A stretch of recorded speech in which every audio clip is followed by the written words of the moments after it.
It's Daniel, aka Danny Gossip Girl. I've got the scoop on Bravo and Blinds. Let's go. When the stars come out to play, you know where to stay.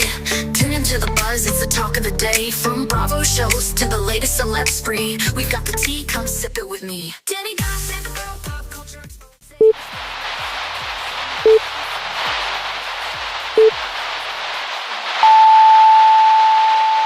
Welcome to episode 3 of Pop Culture Exposé, where we're traveling back to the neon lit big hair days of the 1980s and 1990s. This era gave us iconic films, unforgettable music, and jaw-dropping moments that still define pop culture today. But this week, we are peeling back the curtain on one of the most mysterious figures of the time, the late child star, Heather O'Rourke. You know her from Poltergeist, where her chilling line, "They're here," became one of the most famous quotes in horror history. But today, we're diving deep into the blinds and the conspiracy theories surrounding her untimely passing. It's a story that does has intrigue and has haunted fans for decades, and there is no one better to help us break it all down than our very special guest, Brian Pocrass. Brian is not only a lawyer, but also a producer behind the 2023 documentary, Heather O'Rourke, She Was Here, which shines a much-needed light on her legacy. He also has credits for work he's done, like Dead Like Me and Millionaire Matchmaker. Together, we're going to explore the wild theories separating fact from fiction and reflect on Heather's life with the case and respect it deserves. This is an episode that takes a thoughtful look at the shadows of Hollywood and asks tough questions, all while honoring the lasting impact Heather left on pop culture. If you're ready to take a deep dive with us, make sure to hit that like button, follow us for more, and don't forget to rate Pop Culture Exposé wherever you listen to podcasts. Your support helps me continue exploring the stories that shape the world of entertainment. So buckle up, it's going to be a wild ride through the glitz, the gossip, and the sometimes dark side of the 80s and 90s. With me. Danny Gossip Girl, pop culture Exposé. We're spilling all the secrets every single day, from Hollywood lights to the 1980s was a wild, technicolor ride where pop culture truly cemented itself as a global force. This era was era of excess, with fashion, music, and entertainment pushing boundaries and setting trends that are still referenced today. The phrase "more is more" perfectly described the 80s ethos. The 1980s was a wild, technicolor ride where pop culture truly cemented itself as a global force. There was era of access with fashion, music, and entertainment, pushing boundaries and setting trends that are still referenced today. The phrase "more is more" perfectly describes the ethos of the 80s. And if there is one thing that truly defined the pop culture of the 1980s, it's MTV. Launched on August 1st, 1981 with the iconic... A few seconds away from switching to the redundant sense sequencer. T-minus 27 seconds. We have gone for redundant set sequencer start. T-minus 20 seconds and counting. T-minus 15, 14, 13, T-minus 10, 9, 8, 7, 6, 5, 4. We've gone for main engine start. We have main engine start.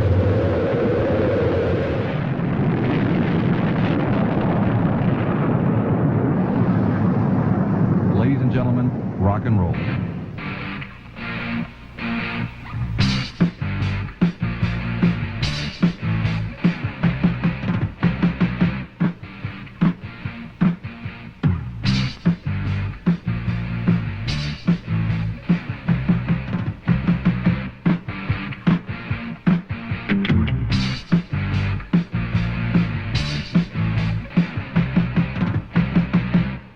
one with the iconic words, "Ladies and gentlemen, rock and roll."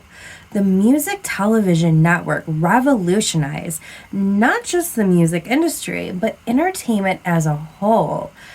MTV didn't just play music, it created a brand new way to consume it. Music videos turned artists into superstars. Madonna, Michael Jackson, and Prince weren't just making music, they were creating visuals that became a central part of their brand. Michael Jackson's Thriller wasn't just a song.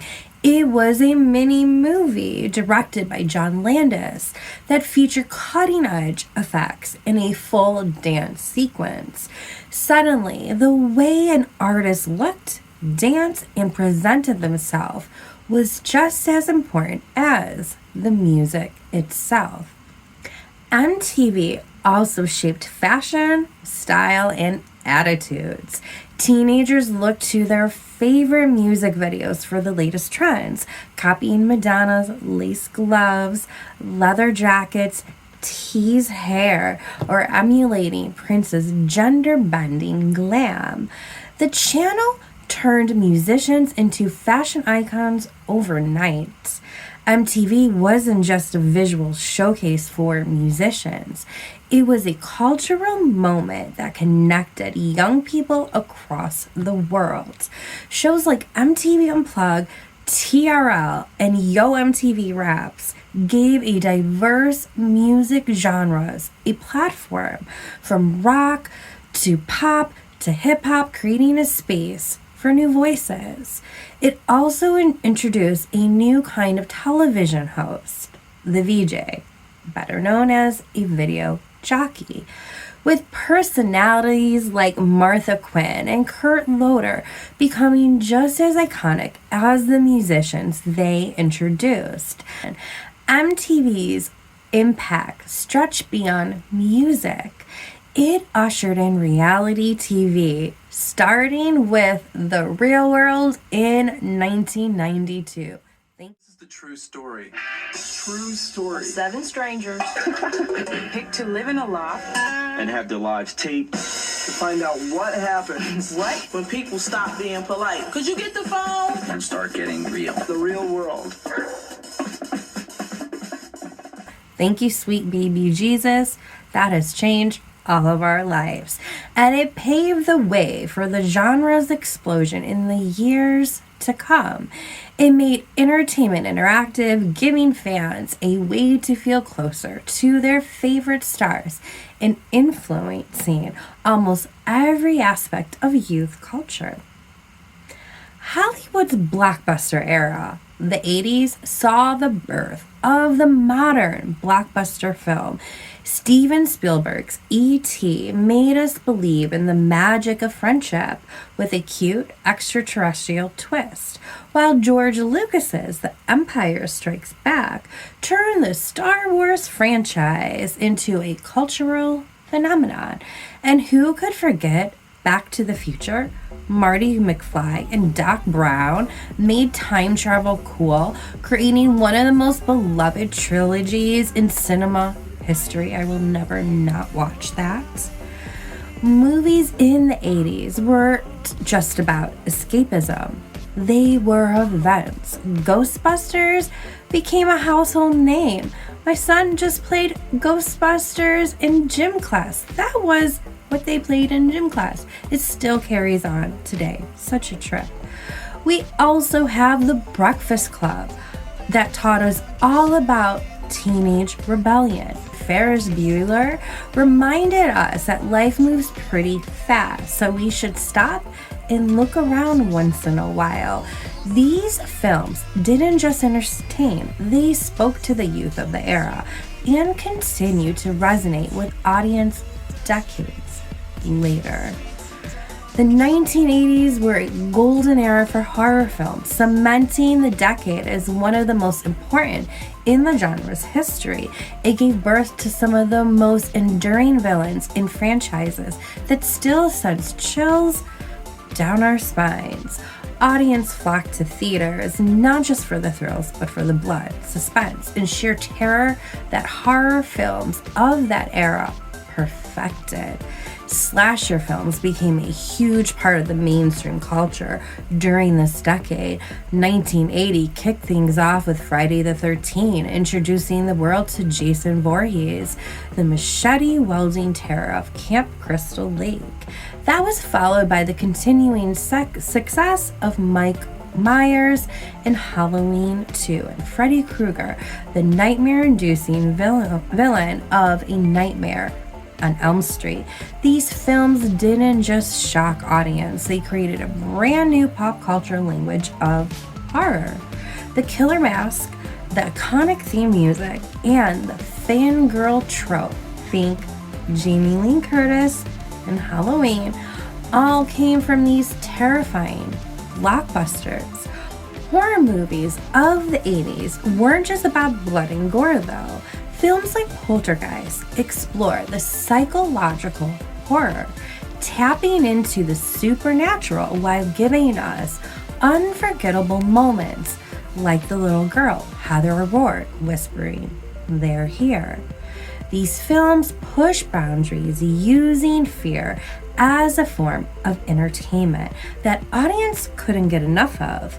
They gave us rise to horror conventions, collectibles, and fandoms that still thrive today.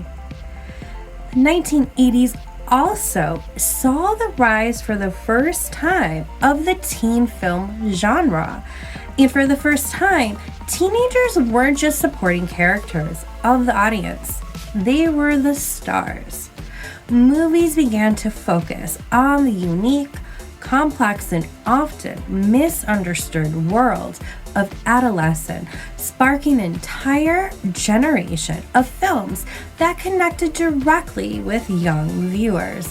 John Hughes, such a legend, a director who essentially defined teen movies of the 80s, delivered one hit after another. The Breakfast Club, 16 Candles, and Ferris Bueller's Day Off captured the angst, rebellion, and struggles of being a teenager in a way that had never been seen before. Hughes' movies weren't just comedies. They resonated with the emotional core of teenage life, the stereotypes of the brain, the athlete, the basket case, the princess, and the criminal, as seen in The Breakfast Club, became touchstones for an entire generation. Other films like Fast Times at Ridgemont High and Pretty in Pink brought youthful energy, wit, and realism to the screen, exploring themes of friendship, first love, and the awkwardness of growing up. Teen idols like Molly Ringwald, Matthew Broderick, and Anthony Michael Hall became household names, and their characters were relatable, flawed, and forever etched into pop culture history. But teen films didn't just influence moviegoers, they influenced fashion, language, and attitude. Suddenly, teens became a cultural force, and Hollywood began recognizing them as more than just ticket buyers. The 1980s defined what it meant to be a teenager on and off. A new wave, let's not forget, fashion. It was loud, proud, and experimental. Neon colors, leg warmers, shoulder pads, and acid wash jeans became wardrobe staples. And thanks to designers like Vivienne Westwood, Jean Paul Gaultier, punk and high fashion collided, bringing rebellion into mainstream. And at the same time, technology was exploding. The personal computer made its debut. The Apple's Macintosh ad in 1984 became one of the most iconic commercials in history. Today we celebrate the first glorious anniversary of the information purification directives. We have created, for the first time in all history, a garden of pure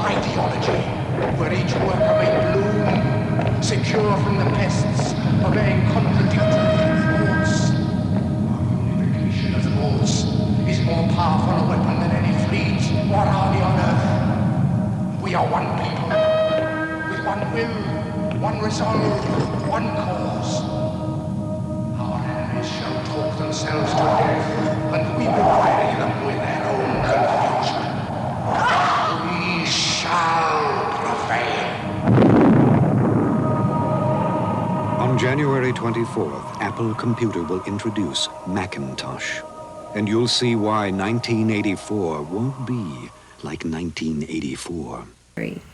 Video games also saw the golden age, with Nintendo launching the NES and bringing Super Mario into living rooms everywhere. I am totally a Super Mario girl.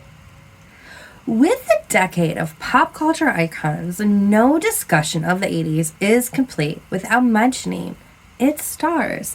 The decade was ruled by unforgettable faces that we still love today. Michael J. Fox, Molly Ringwald, and Tom Cruise graced both the big and small screens, while pop stars like Cyndi Lauper and George Michael became fashion and music icons. Princess Diana, with her grace, style, and charitable work, captivated the world and became the ultimate 80s symbol of royalty meeting celebrity. The lasting legacy of the 1980s didn't just shape pop culture, it was pop culture. It was a time of bold experimentation, breaking down barriers, and embracing individuality. Today, we still see influence of the 80s everywhere, from reboots of classic films to the resurgence of synth-heavy music. It was a decade that wasn't afraid to be loud, proud, and totally unforgettable. Whether you're dancing to Prince, marveling at Spielberg's movies, or solving a Rubik's Cube, the 80s left a lasting mark on the cultural landscape that we're still feeling today. The 1990s were a vibrant, transitional period where pop culture reflected the rapid, evolving landscape of technology, music, and entertainment. As the world edged toward the new millennium, pop culture took on a more introspective and diverse tone, combining raw emotion with a new level of technological sophistication. This was a decade where technology and entertainment collided, changing how we consumed media and setting the stage for the digital world that we know today. The 1990s was a golden age for teen culture, with film, TV, music embracing a wave of adolescent angst and self-discovery. Grateful that this was my time period. Teenagers weren't just consumers, they became stars and the cultural trendsetters. Shows like Beverly Hills, 90210, Dawson's Creek brought teen dramas to the forefront, exploring relationships, heartbreak, and identity with a glossy, relatable sheen. Perhaps that's the reason why I probably watched all of those shows at least 4 to 5 times in its full entirety. Please don't shame me. Clueless turned the high school experience into a fun, fashion-forward, while 10 Things I Hate About You gave a modern Shakespearean twist on teen romance. But it wasn't all lighthearted. The grunge movement, led by bands like Nirvana and Pearl Jam, reflected a darker, more rebellious side of the youth culture. Kurt Cobain's anthems of disillusionment connected with teens who felt out of place in the polished pop landscape. At the same time, the skate and punk subcultures flourished, bringing a more rebellious edge to youth identity. For the first time, teens were being marketed on a massive scale. TRL, Total Request Live, on MTV allowed them to vote for their favorite music videos, making them active participants in pop culture rather than just passive viewers. And boy bands like NSYNC and Backstreet Boys gave teens sugary pop anthems to swoon over, creating the teen idol phenomenon that dominated magazine covers, TV, and radio.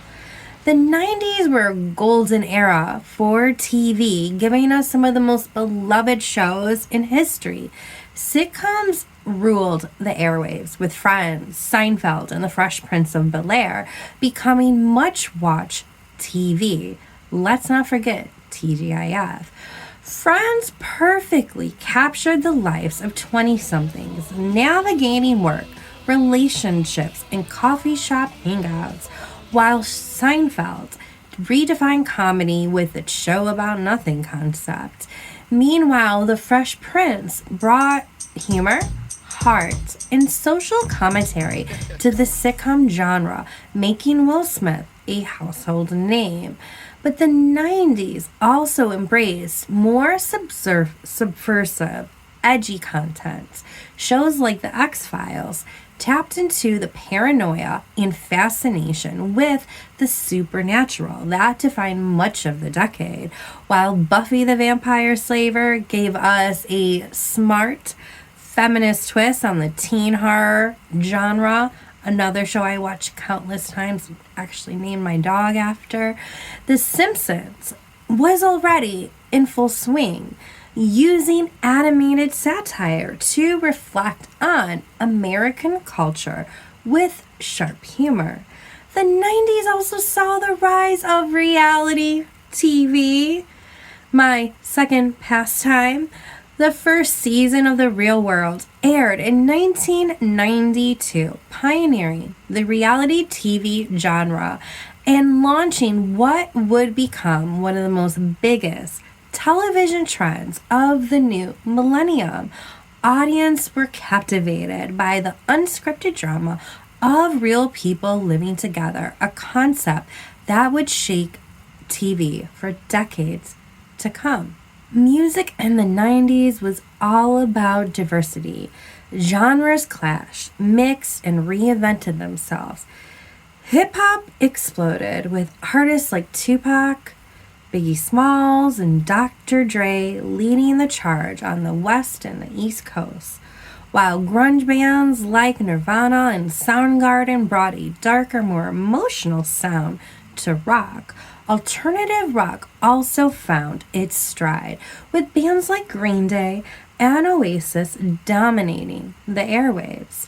Pop music enjoyed a revival, with the Spice Girls preaching girl power, and boy bands took over the charts.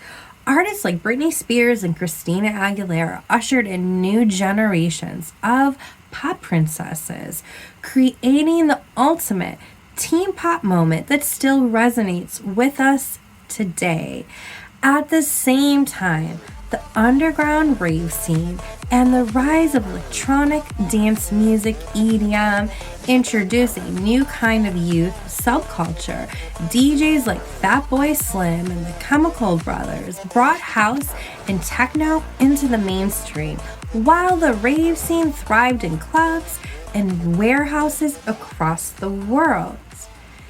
The 1990s were the decade where technology started to truly influence pop culture. The internet became accessible to households, sparking a revolution in how people communicated, shared information, and consumed entertainment. It was the birth of the .com era, and suddenly, pop culture wasn't just something you watched, it was something you could interact with online. The video game industry also boomed, with iconic consoles like Sony PlayStation and Nintendo 64 becoming household staples. Games like Super Mario 64, GoldenEye 007, and Final Fantasy brought video games into the mainstream, appealing not just to kids but to adults as well. The explosion of home computers and the introduction of cell phones started changing how people interacted with the world around them. Social media wasn't around yet, but AOL chat rooms, Yahoo Messenger and early websites like geosites gave people a taste of the interconnected digital world that was coming. The 1990s may have been a time of transition, but it left massive cultural legacy. Whether you're jamming to grunge, obsessing over Friends, or getting your taste of the internet for the first time, this was a decade that forever changed the way we consume and create pop culture, from the rebellious edge of the teen angst to the early whispers of the digital revolution.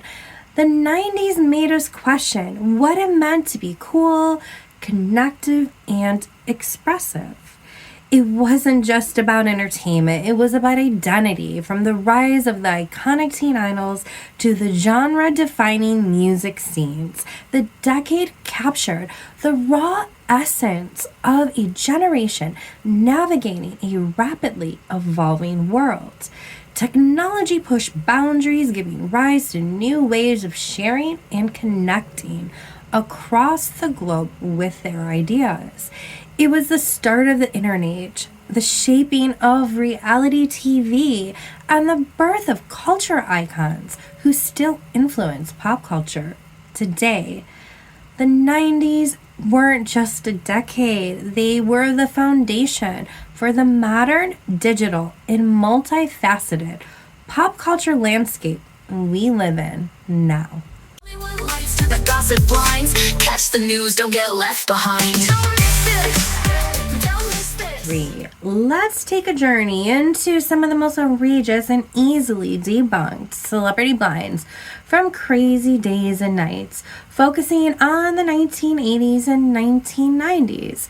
These blinds captured the fascination and allure of Hollywood, blending just enough reality with wild speculation to keep the rumor mill churning, but often fall apart when confronted with actual facts. The first one was about Whitney Houston and Bobby Brown. It was in regards to a marriage of convenience. Auntie had alleged that in the 90s, Whitney Houston's tumultuous marriage to Bobby Brown was tabloid gold. He suggested in various blinds that their marriage was nothing more than a PR stunt, arranged to quiet rumors about Whitney's alleged secret romantic relationship with women. According to this narrative, Bobby was in on the arrangement to boost his own career. Now, the way that it can be debunked is with some of the proof that while their relationship was certainly volatile, no one is going to disagree with that, but there is no concrete evidence, at least as of yet, to support that their marriage was merely a PR stunt. In fact, multiple sources close to the couple, including Bobby Brown himself in his memoir, Every Little Step, have confirmed that their relationship was both real and intense, with the two deeply intertwined in a destructive love. Claims of Whitney's alleged romantic relationships outside her marriage were never confirmed by reliable sources, and Bobby's memoir discusses their connection as one that was driven by both love and mutual struggles. Not to say we might not be able to find out details later on in the future that prove otherwise, and sometimes both can be true. That could have been a real marriage. She could have also leaned another way at the same time. Both can be true, but wild speculation with no official proof as of yet.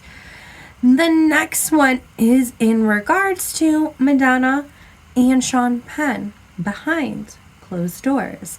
A reoccurring blind on Crazy Days and Nights claims that Madonna and Sean Penn's marriage in the late 80s was a tumultuous, also PR manufactured relationship, where Sean's violent behavior was actually much more worse than reported publicly, and that Madonna only stayed with him to maintain a bad girl image. How this is debunked is that while their marriage was famously stormy, both Madonna and Sean Penn have publicly denied the most extreme accusations, with Madonna even releasing a statement defending Penn against claims of abuse. In 2015, Madonna submitted a sworn affidavit saying Penn never physically assaulted her, debunking years of rumors that blinds like this perpetuated. Their relationship was chaotic, but the narrative of her staying with him purely for image reasons is an exaggerated and untrue. And then another one has to do with Winona Ryder and Johnny Depp, the real reason they split. In the early 90s, Winona Ryder and Johnny Depp are Hollywood's it couple. Enty claimed in a blind that their eventual breakup wasn't due to their hectic schedules or growing apart, but because Johnny had secretly been having an affair with a much older Hollywood actress. This blind adds fuel to the ongoing rumor that their relationship was more chaotic than it seemed. And how this is debunked is that there really is no verifiable evidence that affair was involved in their split. Both Johnny Depp and Winona Ryder have spoken publicly about how their separation was due to the pressures of fame and their young ages. Winona has said in interviews that their breakup was her first major heartbreak, and it took her years to fully recover. There's no credible source to support the affair angle that Enty's blinds push. Now, another one that we're going to get into is that of the sweet Heather O'Rourke. When you search Heather O'Rourke's name on the internet, one of the first things that comes up are blinds that were posted on crazy days and nights. Not what you would expect. These blinds, unfortunately, perpetuate dark and disturbing conspiracy theories about a beloved child star from Poltergeist. Enty, the site's was anonymous blogger, now known as John Nelson, has hinted at unsettling rumors about circumstances surrounding her tragic death at the age of 12 in 1988. These blinds insinuate she was the victim of systematic abuse in Hollywood, fueling rampant speculation that has overshadowed much of the true story of her life. But here's the thing, there is significant evidence to debunk these claims. Heather O'Rourke's official cause of death was septic shock, caused by misdiagnosed intestinal stenosis, a narrowing of the intestines that led to severe complications. Her family and those close to her have never endorsed the claims of abuse, and medical professionals involved have provided clear accounts of her medical history. The rumor mill stirred up by blinds like these take advantage of her young Hollywood grim history and people's fascination with dark celebrity tales, but there's no substantial proof to back up these claims. What should be remembered instead is Heather's extraordinary talent and spirit. She was discovered by Steven Spielberg at just 5 years old, and her iconic line, "They're here," in Poltergeist is forever etched in pop culture history. Beyond that, she was known for her warmth and professionalism on set. Co-stars have fondly recalled of her as an intelligent, kind-hearted child who brought joy to everyone around her.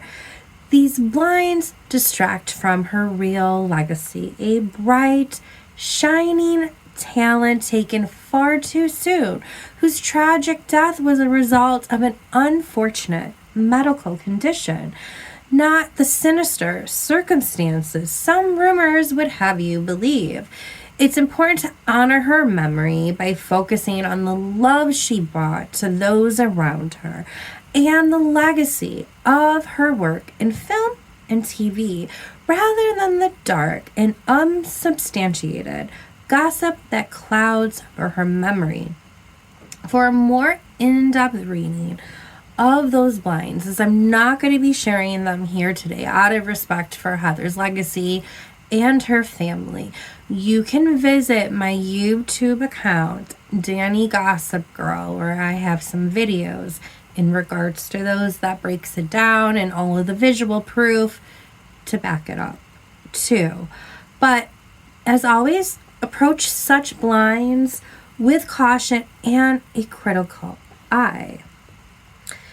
Now, overall, these blinds from Crazy Days and Nights often capitalize on the mystique and the allure of these stars, twisting real events into salacious narratives while entertaining. They tend to collapse under the weight of truth when closely examined. How I wish people would do that more often, because it will make it clear that not everything in Hollywood is as dramatic as it seems. While some definitely is dramatic, and such kudos to those that actually take the time to research these stories out here, to find truth in them or to find falsities in them. I commend you and I appreciate you. But again, I cannot stress enough, just take all of these with caution. Do your own research.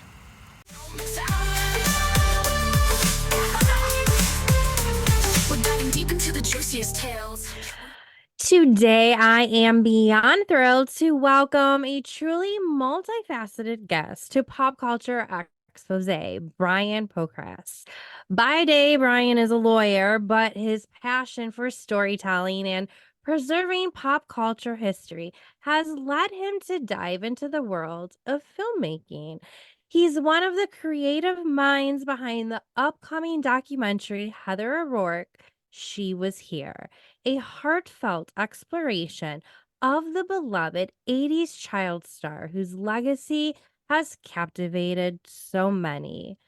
Brian's unique perspective, both as a lawyer and a filmmaker, allows him to navigate the complexities of Hollywood with a keen eye for detail, giving him a rare ability to tell stories that deeply resonate with audiences. We're excited to talk with him today about his journey, his insights into the 80s and 90s pop culture landscape, and of course, the inspiration behind his latest project. So, Brian, welcome to the show. It is truly an honor to have you here. Oh, I thank you. That was a very nice introduction. I appreciate that. And it's nice to be here. Nice to speak with you I'm in Los Angeles. I believe you're in Chicago. So Yes. the good old Zoom kind of allows you to talk to people across the country. So happy to be here. Yeah, technology is great. Really happy to have you here and that you're taking the time out to speak to me in regards to this. And also in regards to a very important and beloved figure, that of Heather. But before we get started, can you take the time to introduce yourself, a little bit about your background and what led you to create a documentary? Yeah, no, well, I got kind of an interesting road because I went to USC Film School and I was an aspiring filmmaker, as all people are who go to USC. And I pretty much worked in the entertainment business for about 15 years after graduating, working at different jobs. I worked at the Game Show Network, kind of creating questions for game shows. And then I was doing a lot of things working at Fox and working in the television departments over there on the corporate side. And then I kind of worked a little bit on viral content through my company, 22 Vision. We did a lot of these reunions of 90s child stars for different movies like Hook or Little Rascals. You may have Oh. seen them online, like where they recreated the posters, and a lot of them got a lot of viral attention, which was a lot of fun.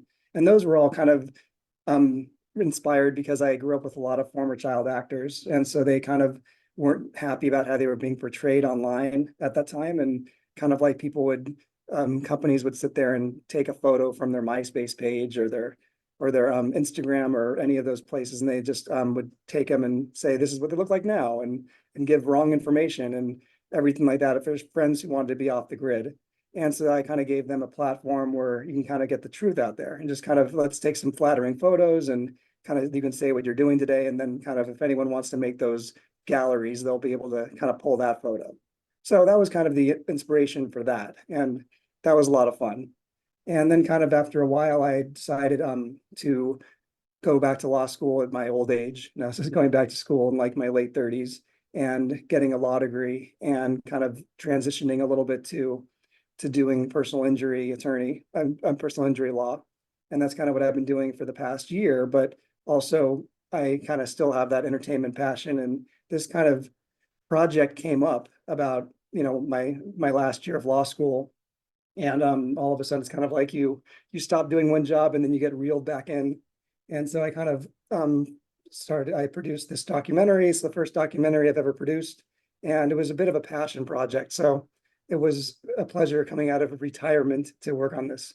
It's definitely something to be very proud about. And I just find it so lovely that you are able to have, your daily career, your profession that you've decided on, but you can also still do something that is another passion of yours. And congratulations on being able to juggle all of that. I can't imagine how you did that. And so early into your career as well. I had no idea about that. Yeah, no problem. Yeah, it was definitely a challenge. And it was especially being that this project was literally a two-man team. It was me and my producing partner, Nick Bailey. And this was literally us and her family. So it was kind of, at the time, there was really no production company, no anything. And we just basically got to, it's kind of good and bad because obviously the two of us had full-time jobs and have lives that we're juggling. And so really kind of getting to do work on this during free time and everything like that is always a challenge. And of course, every documentary and every project has their own challenges that present themselves. And so this has been kind of a project we've been working on probably for a couple of years, and it's finally at its final stages now, which is really wonderful. It's nice to hear that. I can't wait for it to come out. And before we get into all of the details about Heather O'Rourke, and before we forget at the end, how can people follow you and this upcoming documentary that we're going to dive into a little bit more? Yeah, well, probably at this point, the best to follow is there's a Facebook page, Heather O'Rourke, She Was Here movie. And that's probably at least the best place for people to follow to find out information about the film itself. Following me personally on social media, I think people would find kind of boring because they're listening to you because of the entertainment stuff. They don't really care about me and what I'm eating and my children or all that kind of fun stuff. But at least like for the film, they can kind of follow that way. Sounds good, and totally respect that, Brian. Now, what sparked your passion for pop culture, especially the music, movies, and iconic moments of the 80s and 90s? Because obviously pop culture runs deep in you, knowing your back history and that you got pulled right back into pop culture even when you switched careers. So what first sparked that for you? I think growing up in LA, you kind of have to be interested in entertainment, or at least it's going to be so much around you that it's hard to not be pulled into that world. And also just growing up, I always loved movies, television, and kind of especially when it's kind of happening in your backyard, it makes you even more passionate because you see it happening and kind of see a lot of people who I went to school with who kind of were in the business. And it was always something I kind of wanted to do. And as a child, I, of course, wanted to be a child actor myself. But unfortunately, fortunately, I was very tall and I had a baby face. So that's not a good combo for booking as a child actor. So because I looked older than I was, but I kind of had this young face. So I think I wasn't the most marketable that way. So I think it's just always kind of run deep. And then, of course, as I've gotten older and going to film school and kind of really learning about the craft and learning about filmmaking, and I'm just kind of always been kind of a big nerd when it comes to all of that. I kind of want to figure out everything. So that's why at least and of course the 80s and 90s is the eras I grew up in. Yeah, me too. It's been extremely nostalgic reliving all of these moments, having gone through them myself and now having children too, there's still some of the same trends or childhood aspects that are popular now. It is such a mind trip. So, speaking of which, Brian, the 80s and 90s were such vibrant times in the pop culture history. What do you think makes those decades so special and nostalgic for people today? And like myself, have you had any um OMG or nostalgic moments with your own kids relating to aspects that you liked at pop culture back then that maybe they like now? Well, I think that probably, the 80s and the 90s are nostalgic for us, like for you and I, everyone kind of has their, I think their moment where they get nostalgic. And I think right now, at least with this online era, the 90s have really kind of been the hot spot where a lot of people with all those 90s cons and these conventions. And I think just a lot of people who are really active on social media are people who are our age, people maybe in their 30s or their 40s are kind of into that nostalgic era, because people who are in their 20s, they're not quite nostalgic yet because they're still young, so they're still kind of living through their heyday. So I think a lot of probably people like us who are parents or they're working a full-time job, we get nostalgic towards things that we grew up with. And I think it has to do with things you watch as a child and things like, you kind of watch television and movies very different as a child than how you do now. I think as a child, Yeah. you kind of watch things over and over and over and over again. I mean, I probably saw Back to the Future, 20 or 30 times. And it's like, nowadays, I rarely will ever see anything more than once. So it's kind of, I think just back then, things get so ingrained into your mind for like, different things, even silly, stupid shows that you would watch or movies that you'd watch kind of continuously. I think the repetitiveness of an era when you're a child, that's what makes it nostalgic, because it's like you remember a really different time than what you're living right now. So I think that's kind of, I think, why right now the 80s and 90s really are something special. And I think it's nostalgic, I guess to us. I'm not sure how nostalgic it is to people like my parents. They can care less about Stand By Me and E.T. Oh, and all those, movies from the 90s and stuff, because they, were older and just saw the movies once and probably never saw it again. Whereas, I sat there and watched like, movies like Parenthood and Problem Child 2, hundreds of times. And as far yeah. as my kids go, I'm looking forward to. My kids are 3 and 5 months. I have a 3-year-old and a 5-month-old, so they haven't quite hit anything nostalgic for me. I mean, they're just watching, YouTube videos or kids silly simple songs Yeah. or Caillou That or makes sense then. Yeah, Peppa Pig. I'm sure is going to be nostalgic for them. For me, it's just annoying. Yeah, oh yes. I don't know if it will be nostalgic for anyone long term. I don't know about that. Um, You never know. I mean, but definitely not for us. Well, it's funny when I don't know if you got more than one kid, but it's like yeah. when you go through it with one, and then all of a sudden the second one comes, and now she's watching those little silly simple song videos that he used to watch, and it's like, oh no, not again. Yeah, no, get me out of this loop.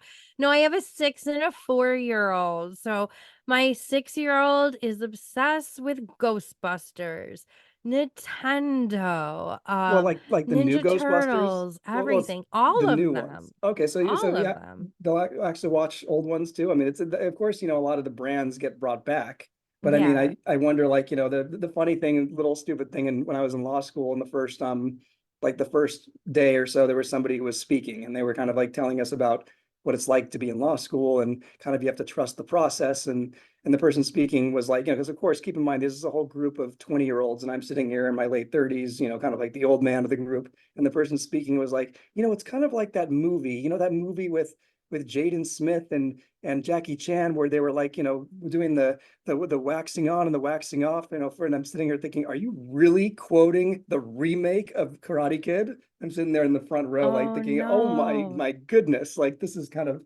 what they're referring to. I'm like, come on, you got to talk. This is obviously before Cobra Kai or anything, but just kind of, it's like, seriously, you're quoting the remake. I'm embarrassed for them. No. Mhm. But you mentioned one of my favorites, Stand By Me. That's in my top 5.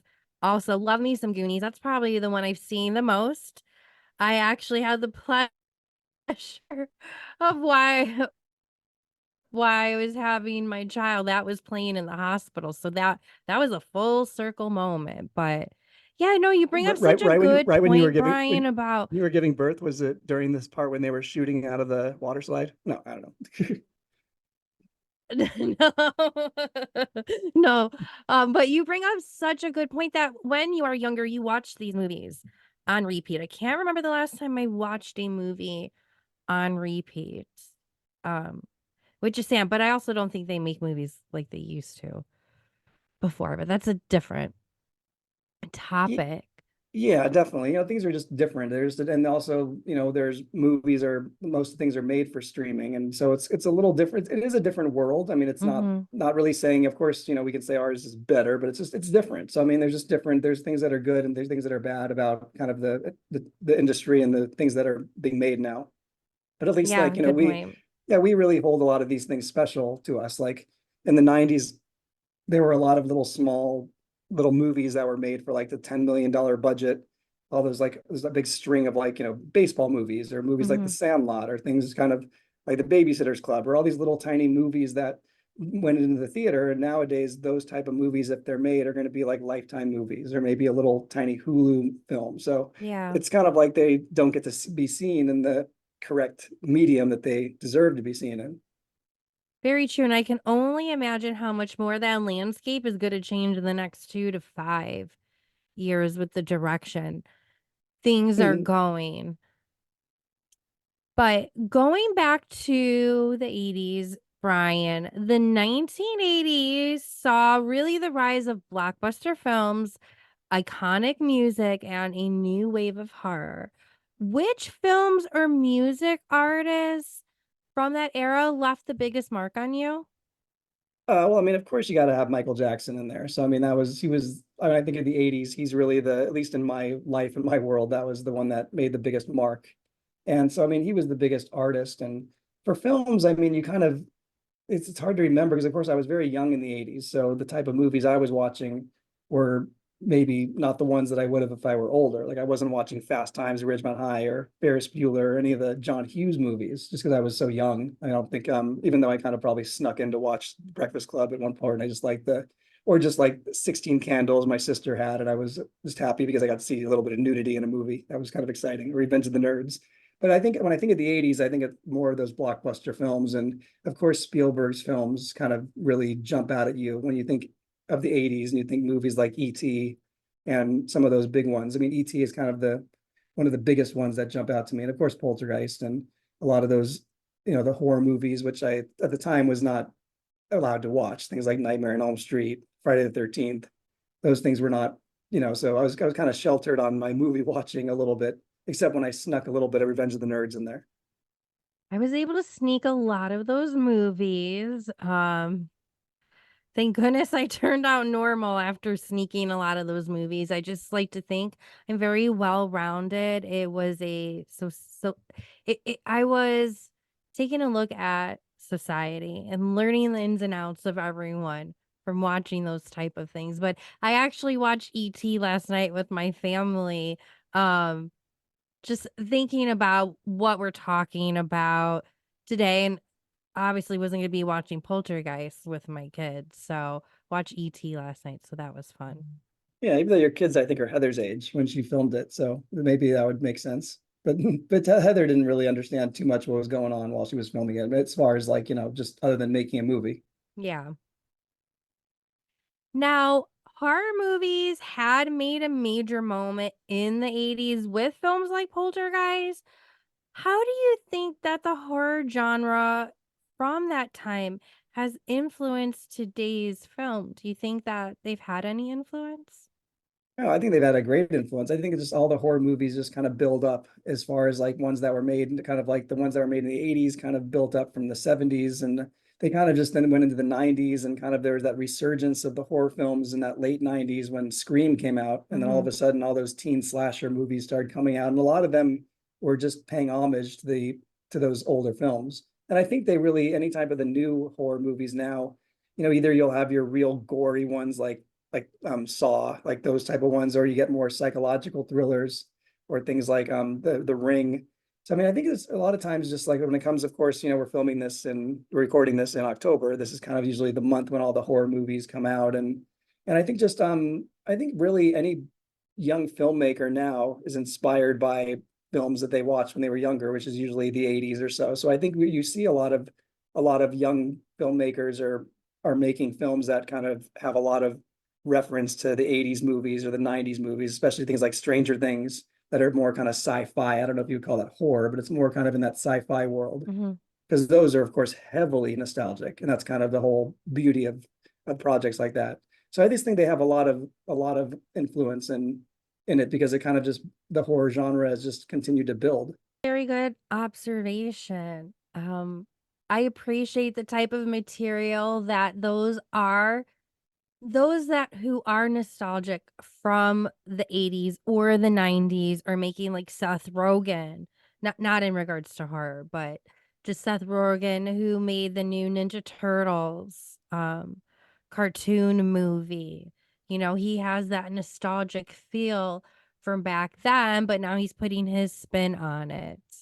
I'm also really excited to see how they're going to be bringing back Scream, but we'll see about that.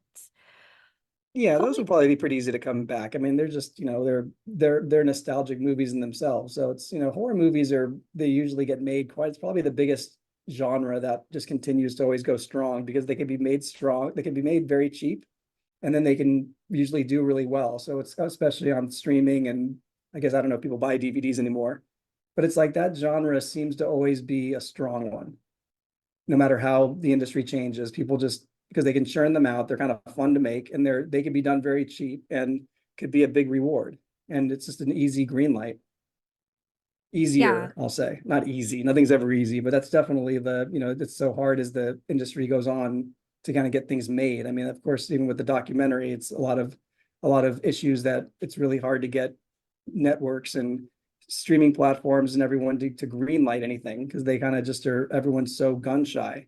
So they kind of don't want to take a risk on something. Everything they want to do is so safe, or like it's so hard to get. Back in the day, back in the 80s and 90s, you were able to make little kind of experimental little films, and you can make little movies. And it's like now it's kind of people are just so worried to greenlight anything because one bad thing gets them fired. So they need all these quote unquote justifications of greenlighting.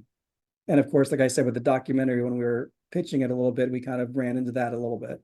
from what I heard from others say as well, there's kind of a certain formula checklist you need to check off. You need to have this diversity, you need to have this, you need to have that, which kind of waters down one's art and kind of puts them in a box and gets rid of some of that creativity. Not that there shouldn't be diversity in the world, but it feels Totally, like the creativity irony. has really been hindered, though. Yeah, the irony, like you said, I mean, it's like they want diversity, but they want to keep everything the same. It's kind of like Yeah, it's like they feel so much pressure to do things safely and no controversy and basically end up kind of greenlighting just the same stuff. So when you ever present to them something different or maybe a little out of the box or something that maybe doesn't check off all their little boxes, they're incredibly gun shy. Just because this day and age, it's very hard. I mean, you can't, you couldn't make a movie like The Breakfast Club nowadays where there's 5 white children or white kids in a room, friends. I mean, of course, yeah.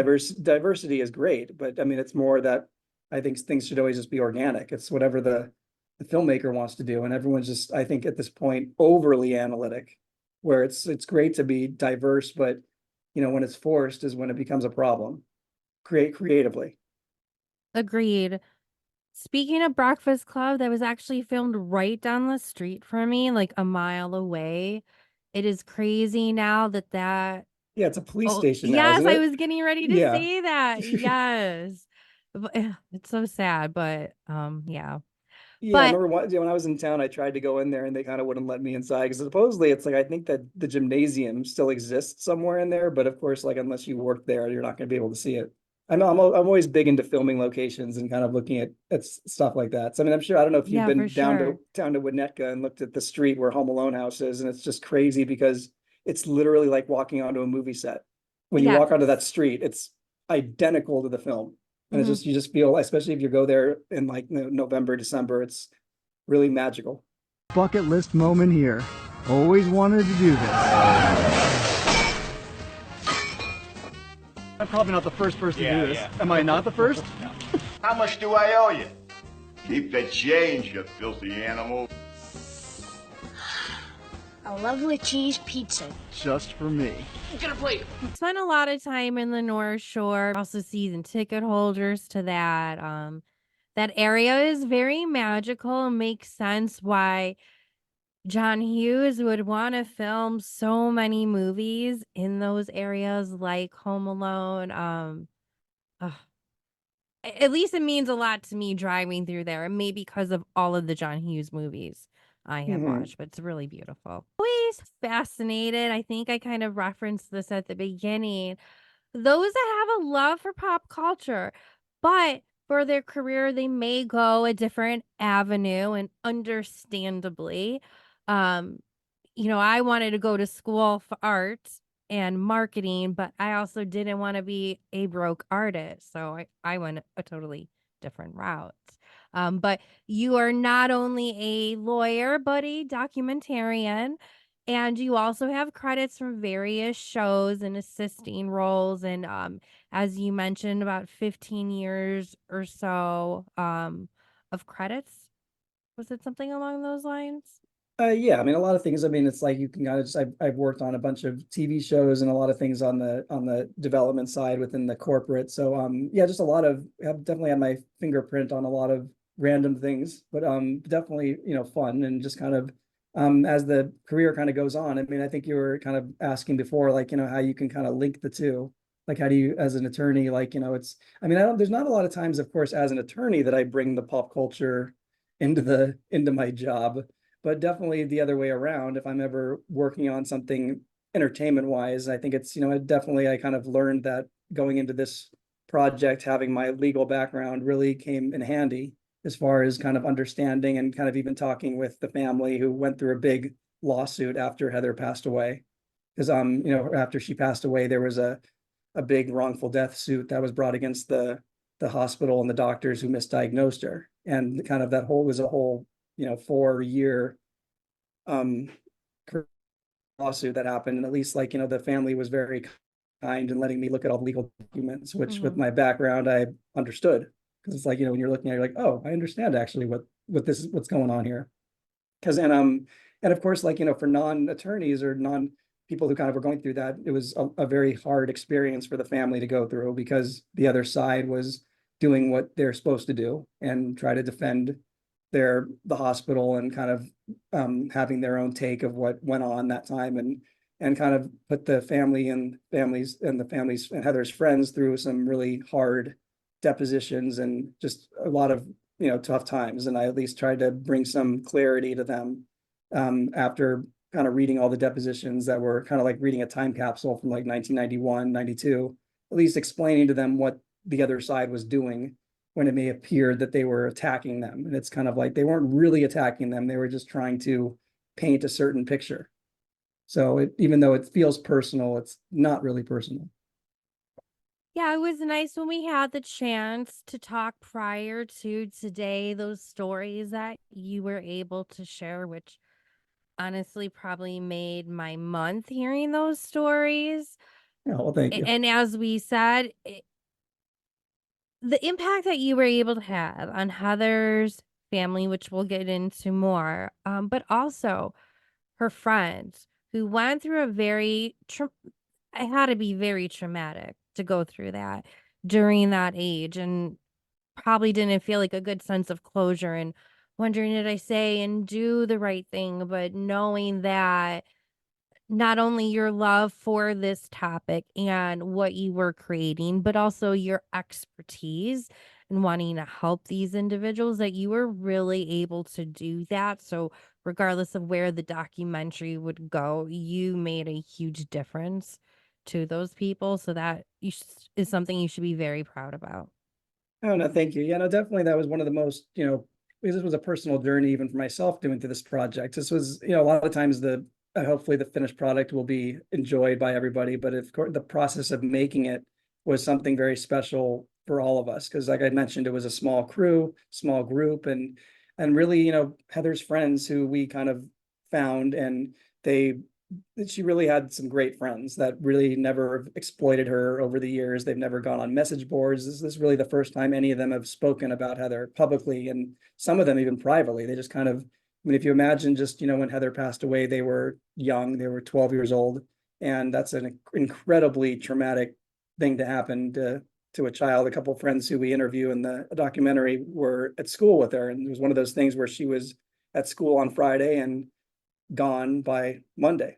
So it was kind of and it was a real shock because like no one really knew she was sick. So it wasn't like something like you had someone that you were going to school with who was very sick. Like no one even knew how sick she was. So it really was a shock. And then, you know, a few of the friends were brought back in for depositions about a couple of years later. So they were now at this time like 14, 15, and kind of brought in blindly, not really knowing like what, you know, kind of course, even being brought into a deposition now at anyone's age, it's like, you know, it's not an easy thing to do, but imagine being a child or being a minor and going in there and being asked questions that were not the easiest to answer, or just if you didn't even have the answer, or then also feeling guilty if you didn't have the answer, like you felt like you weren't really sticking up for your friend Heather, like you kind of really were having a tough time there. So definitely after I read the depositions and spoke with some of the friends, I kind of gave them an insight and kind of, I think I brought some closure to a couple of the friends, one especially.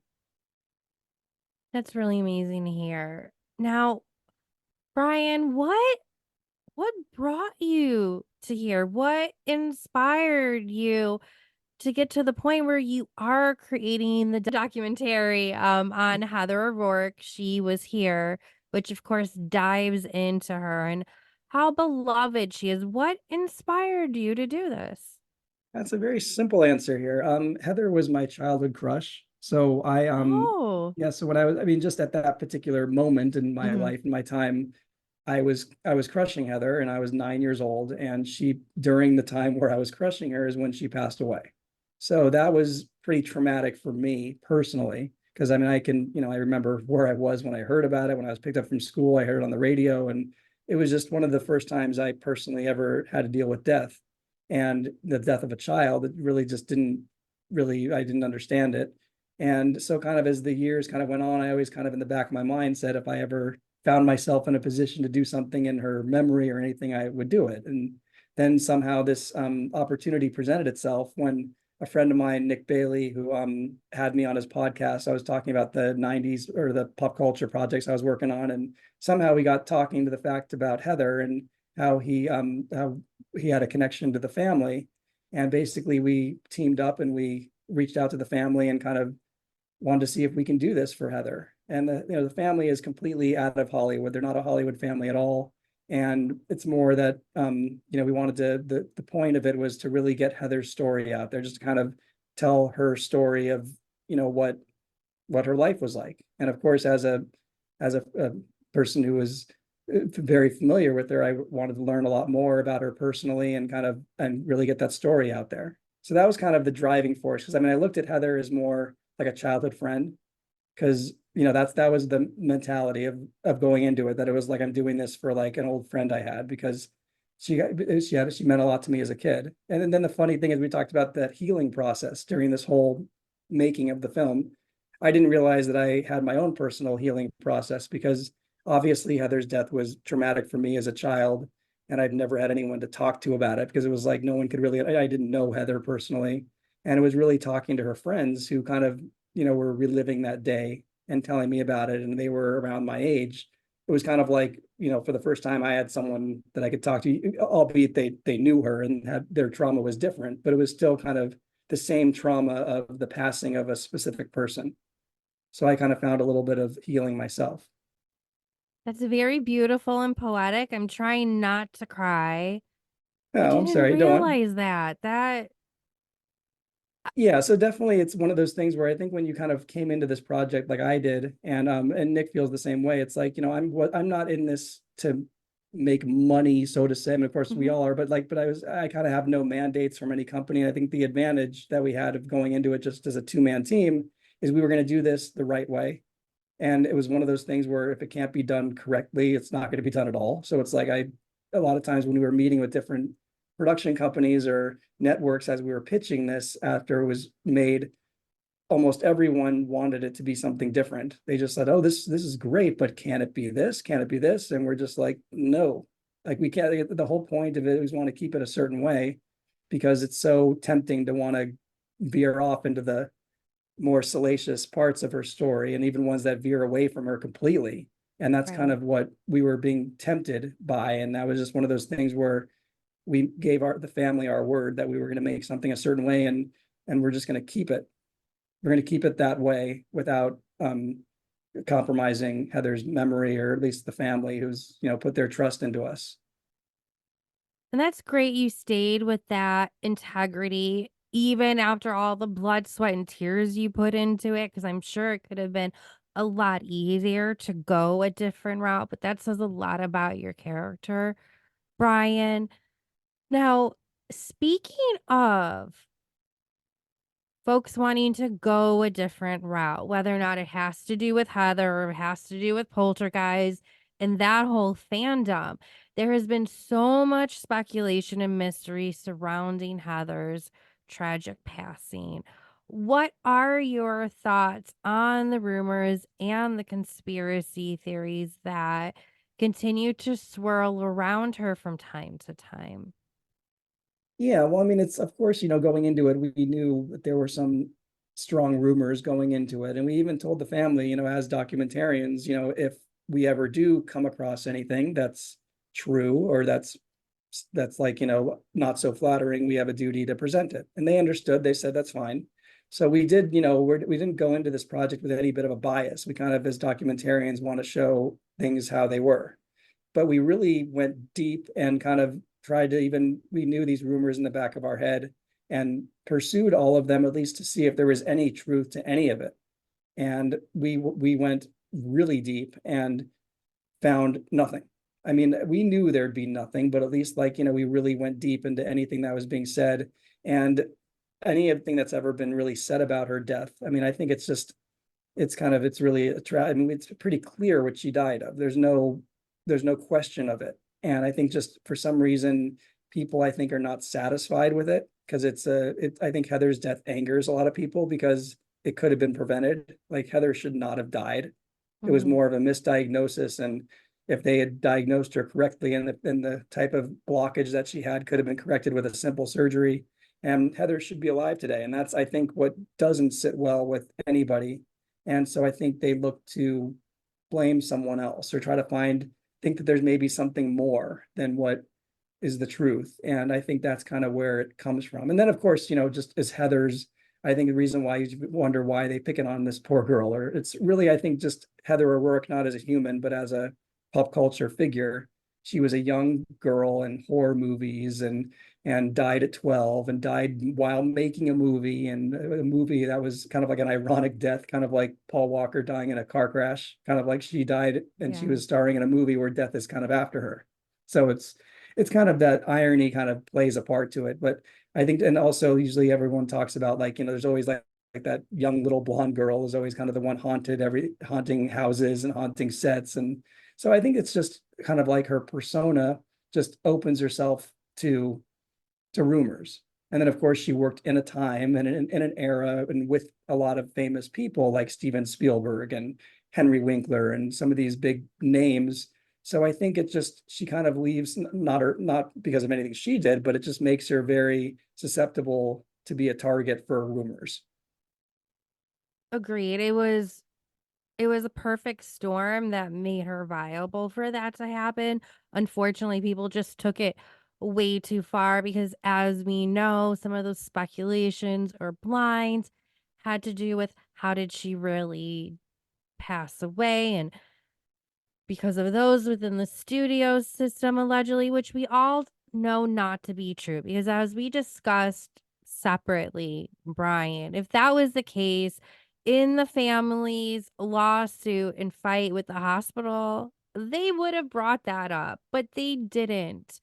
Of course. I mean, the other side would have jumped on that so fast. I mean, if they would have said, and the thing is that was so great in general about kind of, being that they kept all the stuff from the lawsuit, is we had medical records. We had medical examinations that were done on Heather a year before she passed away. I mean, any of these alleged things that happened would have showed up in all of these reports. And if the hospital was able to see or get even an inkling of some other possibility of any type of thing that led to her death other than the flat out misdiagnosis, they would have jumped on that so quickly because that would have cleared them. So, I mean, it's one of those things where just, logically, there's no truth to it. But of course, that doesn't really matter to people who are sitting behind a computer and just making up stuff, and because it sounds good. Mm-hmm. And the sad thing is, yeah, there was a ton of abuse that went on in the 80s on movie sets with different people, but just happy for Heather that wasn't her story. She was very lucky that she was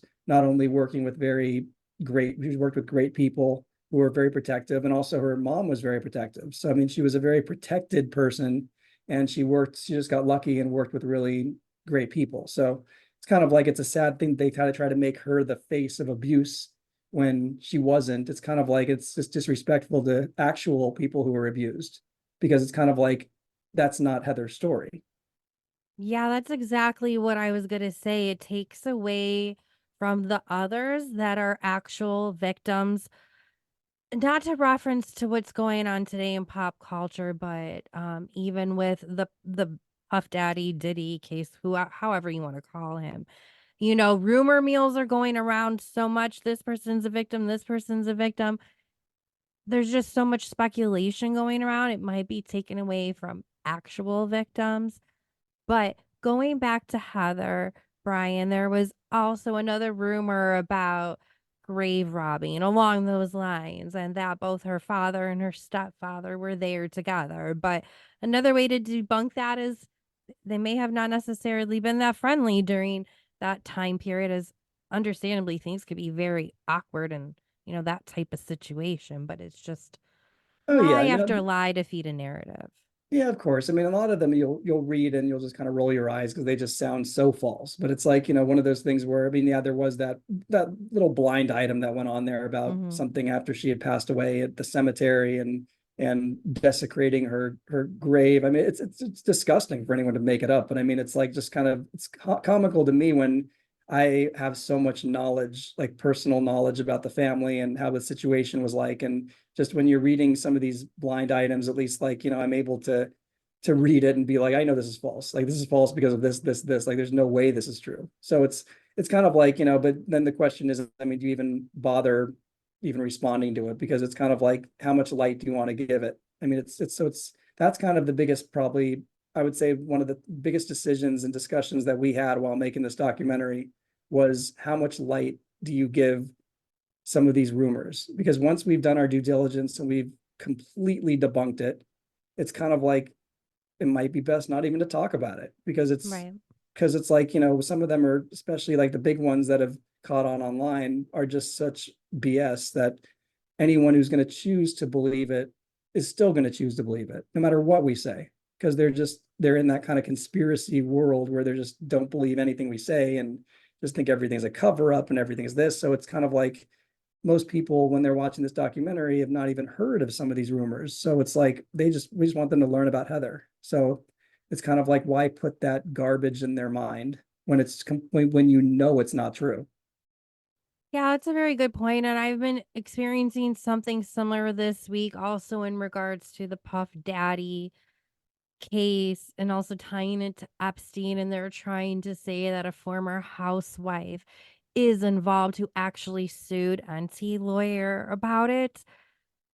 So that, there's court documentation, and he had to retract that. And even with all of that proof, and knowing also the person behind the rumors was somebody who was very misleading, still people just don't want to believe it. So I think you guys definitely took the right approach with the movie and not highlighting that. Yeah, we do mention it, touch upon it near the end, but we don't give it an incredible amount of light, because it's kind of like, there's no reason to be on the defensive. Like, it's kind of like, just because someone makes something up, of course, there's that part of me that wants to stand up on the top of a mountaintop and be like, this isn't true. Like, this is so false. But at the same time, it's kind of like, sometimes it's best to not really respond, or to kind of present like, here's the real story of Heather. And so you will know it's not true because you are seeing the real story and you're knowing that this is just, there's no way this could be true. So it kind of makes it this weird spot. And even like you're saying with, the hard thing about the internet is that even when someone retracts something, it doesn't matter. It's kind of like you put it out there and it goes out there everywhere. And then like a week later, oh, there's a retraction. This is false. No one sees that retraction. It's already been republished and talked about. And like, people are not going to see the republication or the retraction. So it's kind of, it makes it why it kind of becomes kind of tattooed, it's kind of like throughout the years with Heather, of course, the tabloids always would have a lot of stuff to talk about Heather, but that would just like about the poltergeist curse or whatever salacious kind of thing they want to make up or kind of put together that kind of will sell newspapers. But then the thing is, it'll be gone off the shelf in about a week and no one remembers it. Right. And then the internet comes on and then all of a sudden it gets tattooed on there. And so it's just there to stay. And so it's a lot harder for families and people when it comes to rumors and such, because they don't go away. It's just there, forever. Versus like, at a newsstand for a week and then in the garbage. Yeah, it spreads like wildfire. I was listening to our friend Cassandra's podcast today, and she had Aaron Carter's fiance or mother to his child when he passed away on, because there's all of this speculation going around with his passing and if it had to do with Puff Daddy. Again, sorry, it keeps on coming back to Puff Daddy.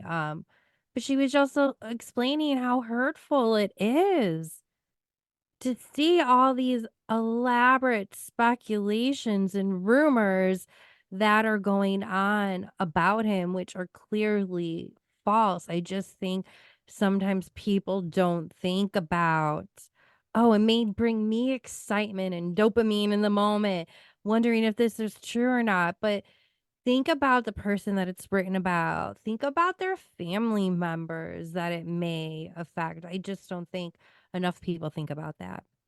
Yeah, well, of course, like, when they sit there and that's what happens, like when they try to play like armchair detective, like when and they probably comes from a good place. They're probably thinking that they've linked a couple things. So when something big comes out, like a P. Diddy story where there was all this stuff going on, and then you can pull people from like Nick Carter, or sorry, not Aaron Carter, where it's like, he passed away, he's gone, he's can't defend himself.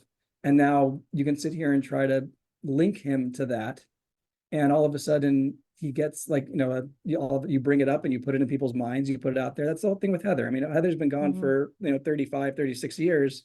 And then, if something comes out about something completely unrelated, all of a sudden people try to link her to it. Like, oh, maybe, because they want to sit there and think, who else maybe was a victim of this? Oh, maybe Heather was, because Heather died in 1988 and she was starring in movies around these people, maybe.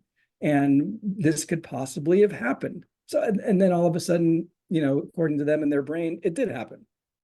And it's kind of like, people start running with it. And then you have people online who kind of believe it also, like agree to them and say, oh, that does sound like a good, that could have happened.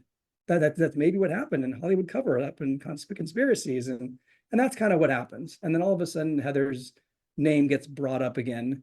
And, the thing is, people think they're just talking about it, but then it gets back to the family. And just, imagine like, you lose your daughter, you lose your sister, you lose, your niece. Then all of a sudden, and how she passed, and it was very traumatic for you, and you knew her and you knew her story. And then all of a sudden, some stranger is trying to create a narrative that she was abused on a set. And it's kind of like, no, she wasn't. And like, it's just to bring that up is just to even make that, not even like reaching out to the family, oh, maybe is this true? Or they're just more just like, okay, we're just going to make this up, and she's not here to defend herself. So it's a victimless crime. Right. And just not thinking that that she was a human being, Hopefully, the more people hear these stories, they will take more consideration into it. I was guilty of it for a long time as well, but it's been a good learning moment.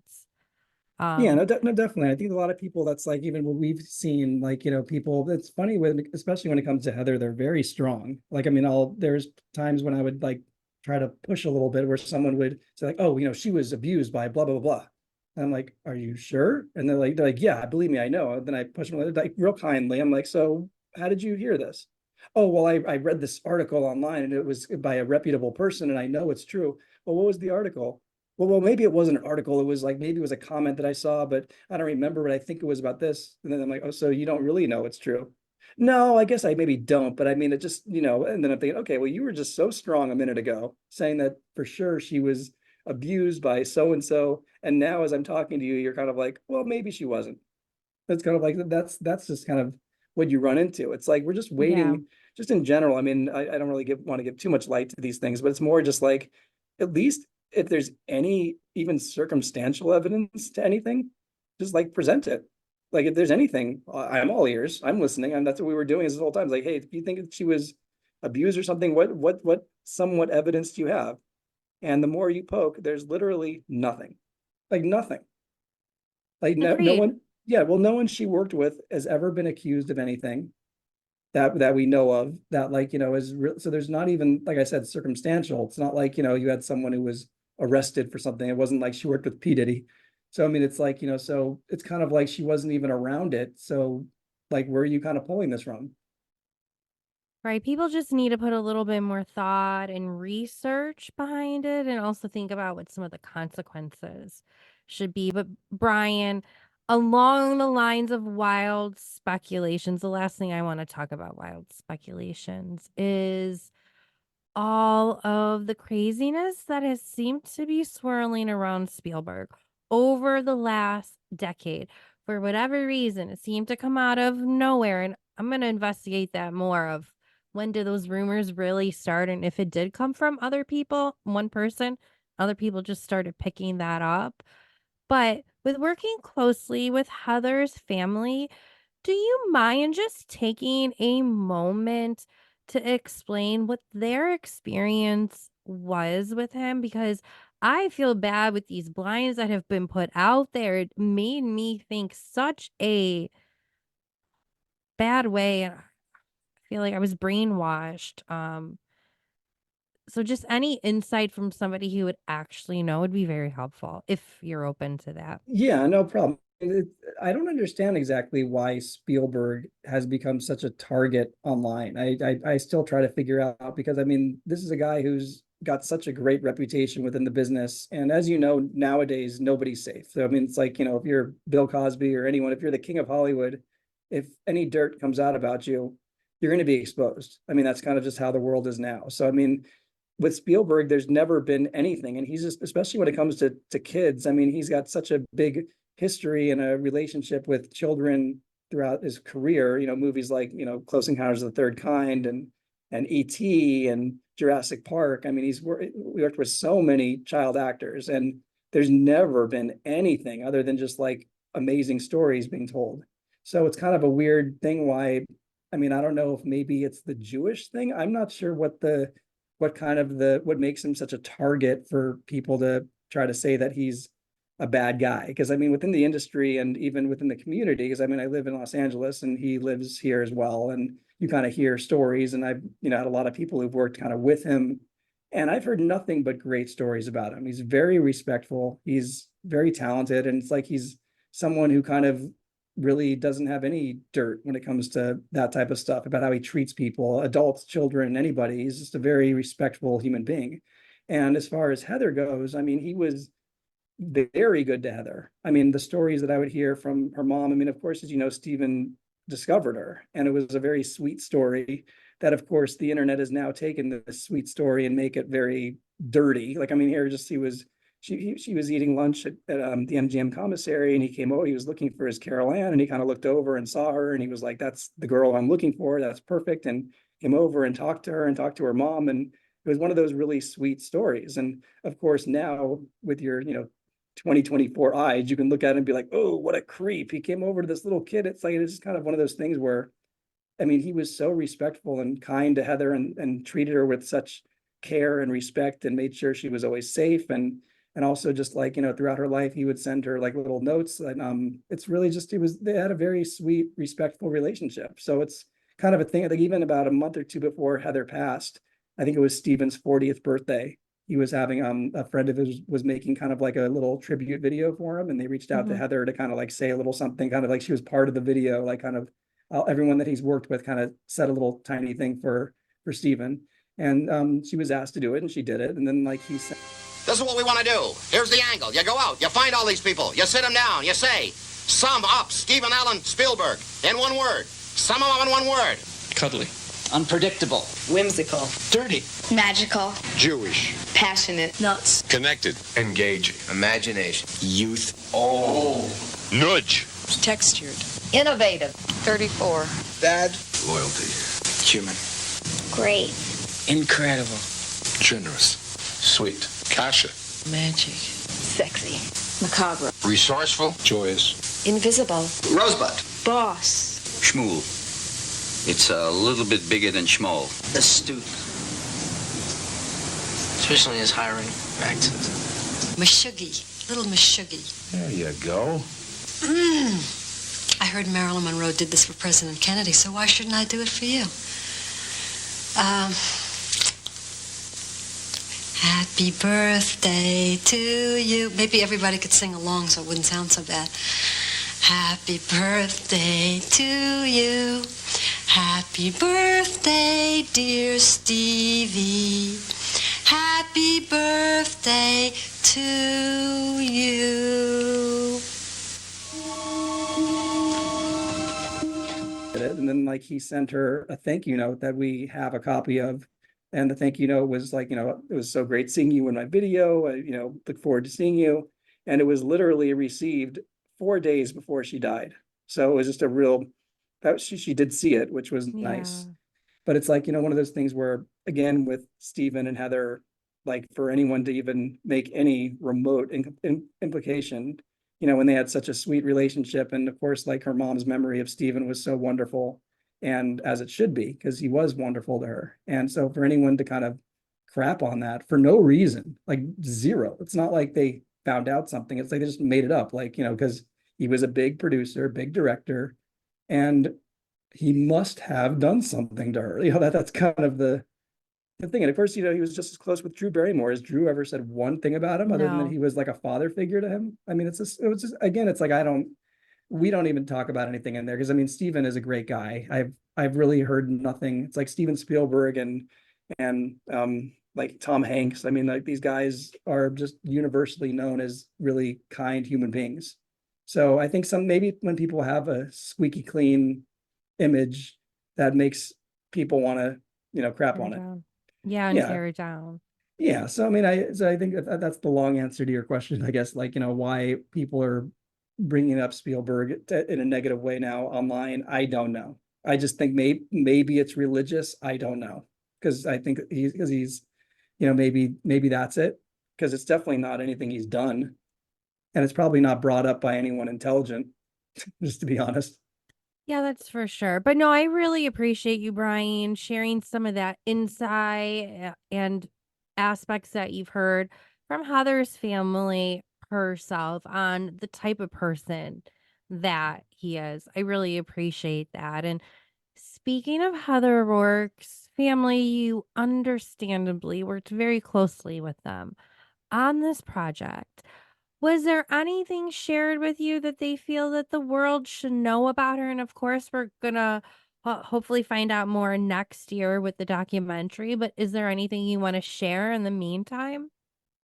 Well, of course, everything, is in there that they wanted to share. So, it's like, as far as I think just personal stories of her and just really who she was. And that's kind of, at least as the filmmaker, filmmakers, Nick and I really try to let the viewer know who she was. And that's kind of, at least what was fun for me as I was digging into it, because you never know, I told you I was a big Heather fan. And you never know what she was going to be like. I never, so for all I could have dug deep in this and found out she was a snot. I have no idea. It's like, because of course, so I spoke with all of, random friends, people who went to school with her in Lakeside and Big Bear and Anaheim and coworkers and all of that. And it's like, and the family members, and I really feel I got a great sense of who she was as a person. And, and she was a very lovely person, which was really happy to find out. And at least like the one thing that I found interesting when it came to, I spent hours talking to people like the friends and the teachers and all these crazy people I had to really go do deep dives to find. And what I found really interesting was every time I would talk to them, I kid you not, they would all say the same thing at the very beginning. And we're talking about people who didn't even know each other, people in, like I said, Big Bear, Lakeside. They all said the very same thing first, and that Heather was very normal. And I just found it interesting that that was what they felt the need to say first. And I kid you not, when I say everyone said that, that was like the first thing out of their mouth. And I just think that was a fascinating thing because of the fact that I guess what they mean by that is that she, like, you kind of never really would know that she was an actress. Like she kind of had no attitude. And if anything, didn't talk about it. It wasn't like she walked in and like, hey, I'm the Poltergeist girl, or I'm the girl who's like on all these commercials or guest starring on these TV shows, or I work with Spielberg. I mean, if anything, she never wanted attention for that. So I think like that's kind of as a child, what kind of jumped out to them. Like, because I don't know about you, but I at least went to school with a bunch of child actors, and you knew that they were actors. Like they made it very known that they were acting and that they had to, oh, I'm missing school because I got an audition, or they really brought a lot of attention to them. So I think when the friends said that she was very normal, I understood what they meant. Imagine how it is to be around child actors, but that is great to hear from her friends, and also funny that they all said that, but that just says a lot about her. And it was fun personally. The best part for me was finding out kind of how she was as a person and as a kind of what it was like being friends with her in school, and hearing kind of stories of them passing notes, which they still had, and they were sharing with us, and kind of little stupid silly things that they did and things that she would do, like, when little girl drama would happen in school and how she would be kind of the mediator, and just really fun little sweet moments that her and her friend would share. Like we just have a lot of those great stories that some of them we couldn't even put into the documentary, but Nick and I are having discussions of how we may be able to share these clips with the mega Heather fans. Because obviously, you're making a movie that's like 90 minutes long, but we've got 4 or 5 or 6 hours worth of footage. Yeah. But it's like, so it's hard. It is hard as a producer, you're trying to put together a marketable project, but also like, keep your integrity of what you think, not just that you'd find interesting, but what the audience will. Because I mean, like, of course, I can watch 4 hours worth of Heather stuff, but like, my parents would get bored after about 10 minutes. So it's like, give me there's 10 a lot hours. So there's a lot of great stories that didn't make it into the documentary that we filmed that we're going to find some special way, because there is this like Heather community online that she's got a very devout fan base who kind of are waiting with pins and needles for this thing to come out. And it's been challenging because I know they're very they heard about it when we first started doing it, and it's a lot of, I get emails probably every week like, is it coming out, is this even really happening? And it's like, there's a lot of them don't understand that it takes a while. I mean, we could have released it 3 years ago on YouTube, and that's not what this project deserves. It's like I said, we're either going to do it right or not at all. So that's at least they'll find a way to find these cool stories, because there are a ton. I mean, some of the ones that, like, your average person wouldn't find interesting, but I think it's kind of cool. Yeah, I think I saw some on Facebook too. I don't know if it was through your group. I need to double check now, because maybe I stumbled across it before I knew about the documentary, or if it was another fan page of hers. But with waiting on pins and needles, hopefully we won't have to wait too much next year.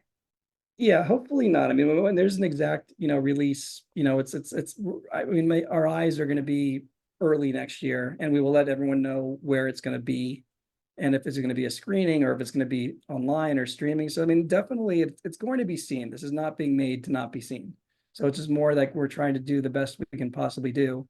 And, the frustrations that you kind of deal with is like, a lot of, like I was mentioning, like we would bring it to a lot of places who they'd watch it, and they came back and they said they really liked it, but they don't know if they can sell it to their boss because it doesn't have enough, like, it needs more poltergeist, or some more behind the scenes of poltergeist, or maybe if it talked about the poltergeist curse, like for 20 or 30 minutes, and we're just sitting here like, really, like the same crap that's been just regurgitated over and over again. It's like we have some, it's like, but they're just nervous. Like they're nervous to take a chance on something because, it's not those things about like, poltergeist or, the curse, that they know that that's going to do well. Like that's going to be attractive to their bosses.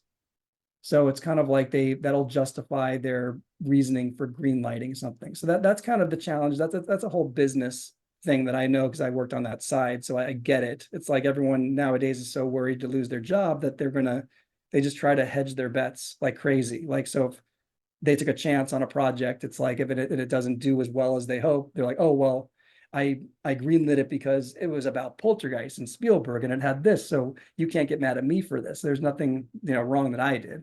Yeah.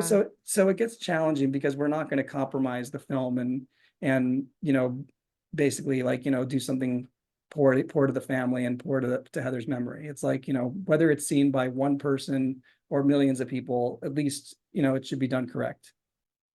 Agreed. And I look forward to sharing with everyone next year when it comes out. I'll definitely make sure to shout it from the rooftops. Can't wait to watch it. But yeah, I got a question for you. Is there any question when it comes to Heather? Is there any personal question that you have, like about her and anything? I mean, of course, like I get a lot of random fans who ask me things, and sometimes their questions are a little inappropriate. But I'm not asking you to ask an inappropriate one. But it's I think they just get excited to ask a question for someone who knows the answer. either what was her favorite pastime or anything you can say about her relationship with her sister.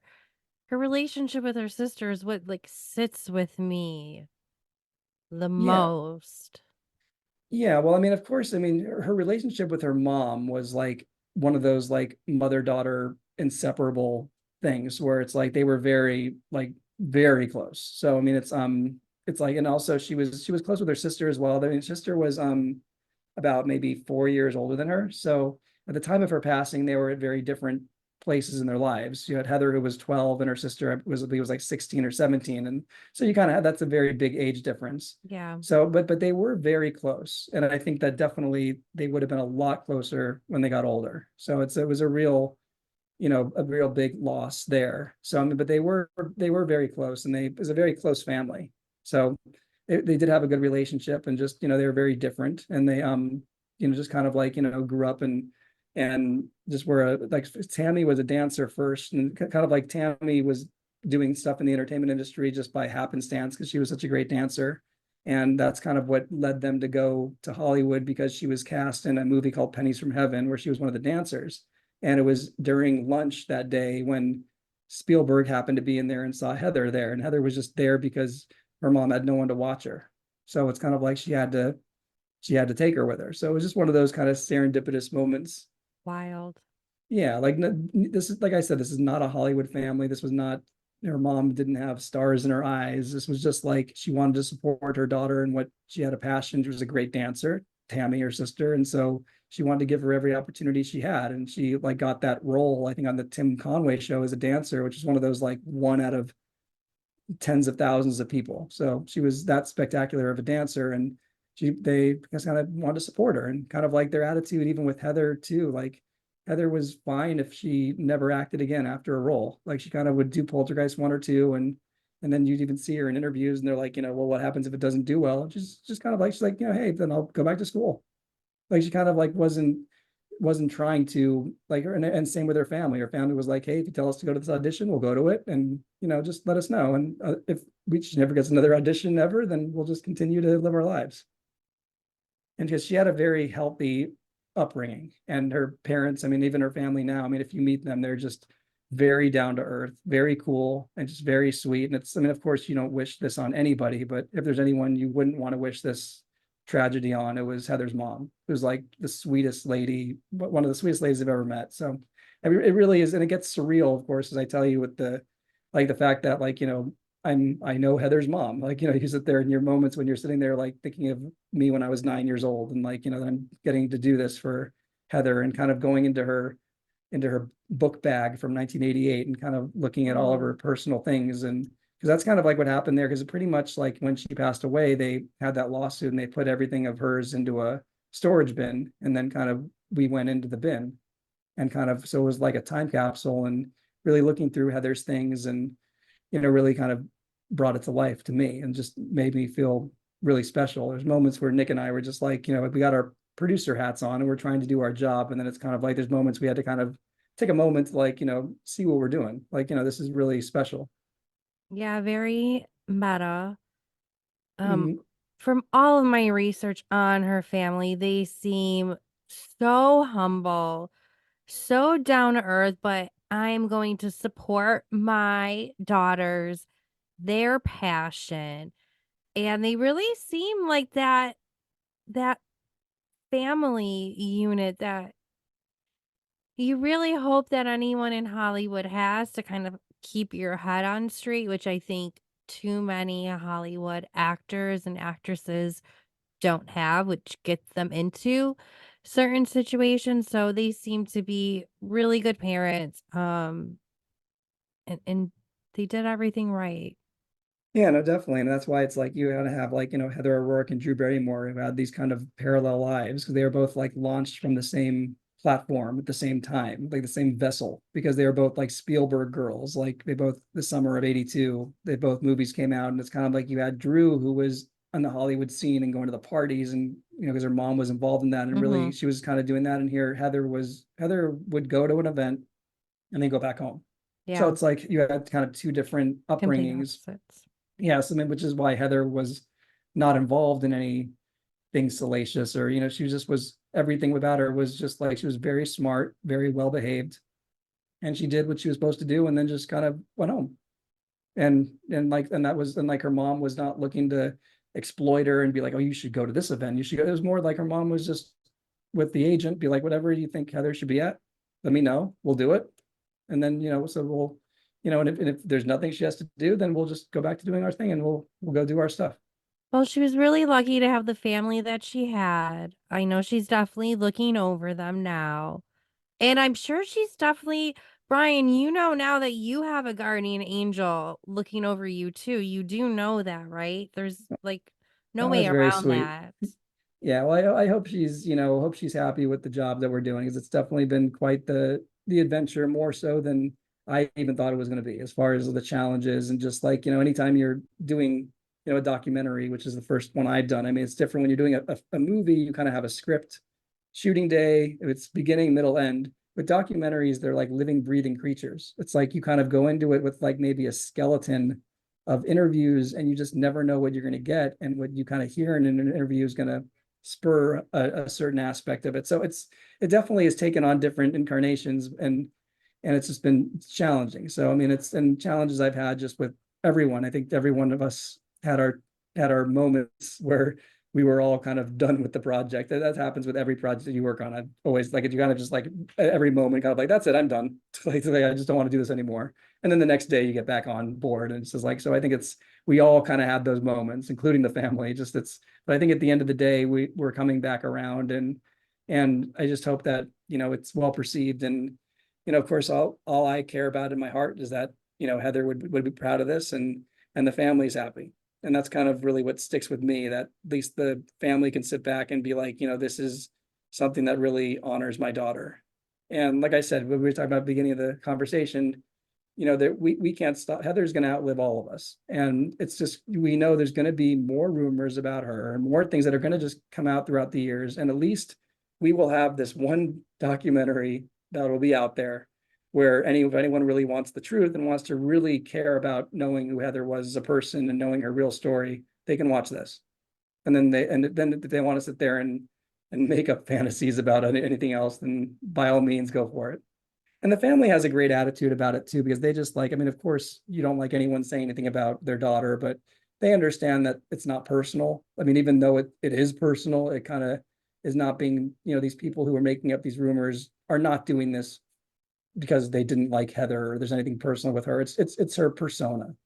So I mean, they understand, like, they don't really have any hate in their heart about it. They, of course, are hurt, like any of us would be, but at the same time, they know that, it's not being done maliciously, and it's more just being done somewhat ignorantly.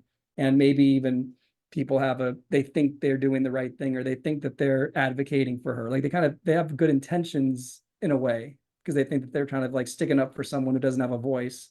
But at the same time, it's it needs to be a little more responsible. Agreed.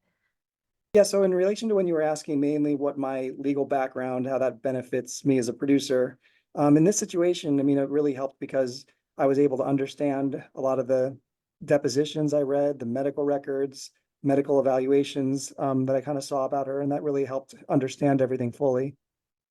But I just kind of want to say one quick thing about Heather's death that I think will be interesting that I learned and maybe your viewers would really appreciate and I maybe give them a little clarity, because we were talking about before how kind of like people, her death really doesn't sit well with people because they kind of feel that it could have been prevented.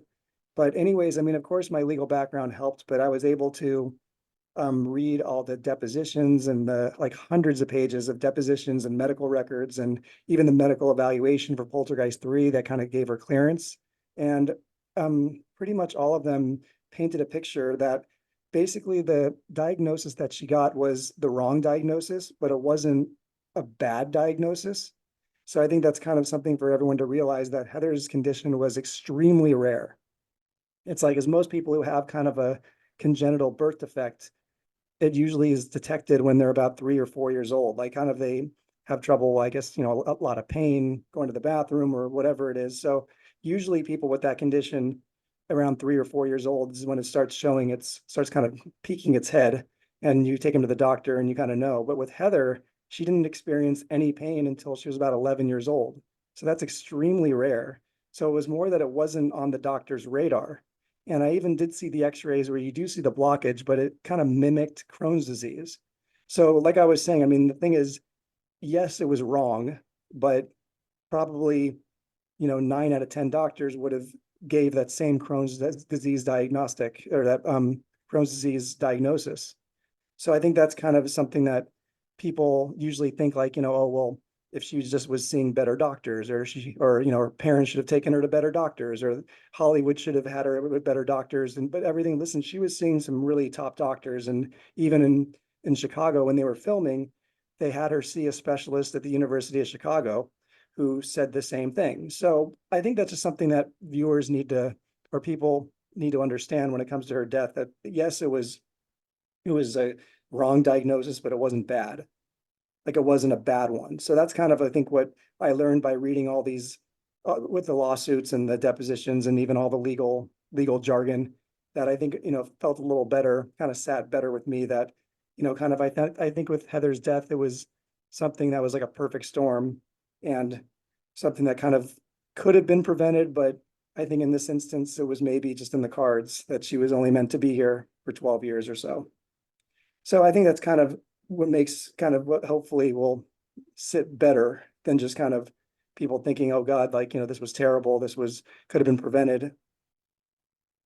Yeah, no, very good points. And I appreciate you reaching back out to provide some clarity, even though I knew that because of our previous conversations as well. But still, you just saying it paints that picture better. And especially thinking back, think about how far we've come medically. Things were just of a certain way, and definitely her parents saw the best of the best, but unfortunately it wasn't detected. So I really appreciate you clarifying that, Brian. Yeah, no problem. And I think just what people, in the documentary, we even mentioned this in here, that, if there's any good that can come out of Heather's passing, with her being a public figure, is maybe it'll allow parents to, if ever this condition comes up with any of their kids, to maybe have them be checked for this, or maybe just kind of like give parents some thought that maybe if they get a Crohn's disease diagnosis, maybe just have them double check to see maybe if they have a blocked intestine.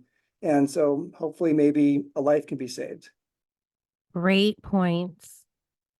One of the best points of the episode. So thank you, Brian.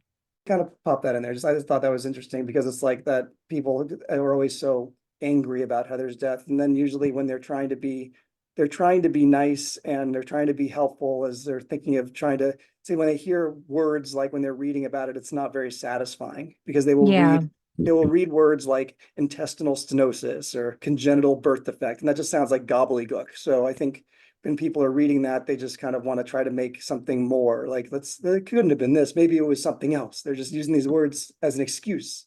And then Right. the rumors start. Yeah, that's kind of what happens, I think. Yeah, and I don't think there's any like publication out there, at least from what I saw in my research, that's like in the middle.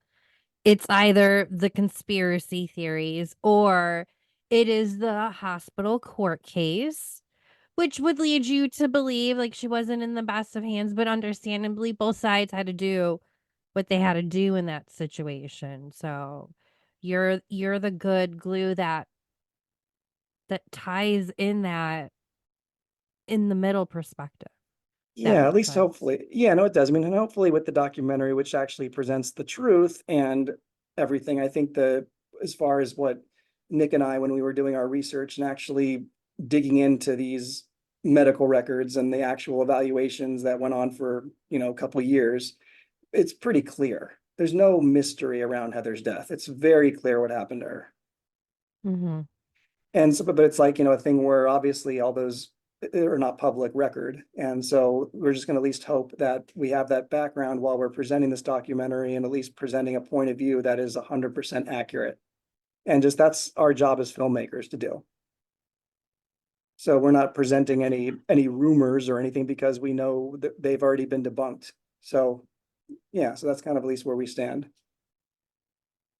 I cannot say thank you enough for you, Brian. And I also cannot say enough how anxious I am for this movie to come out. But Oh, thank you you. so Me as much. well.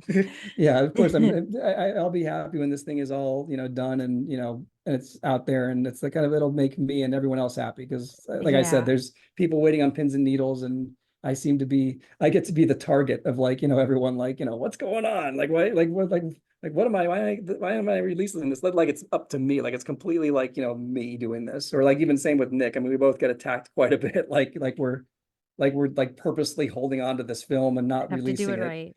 Yeah, it's like you just Have do to it do right it or not at all. It's like telling you that it's coming soon. So that's the hope, and that's at least right now it's as finished as it's ever been. We've gone through the lawyers, we've cleared the clips, we've kind of gotten there, and it's really about finding the right destination for it and seeing what happens.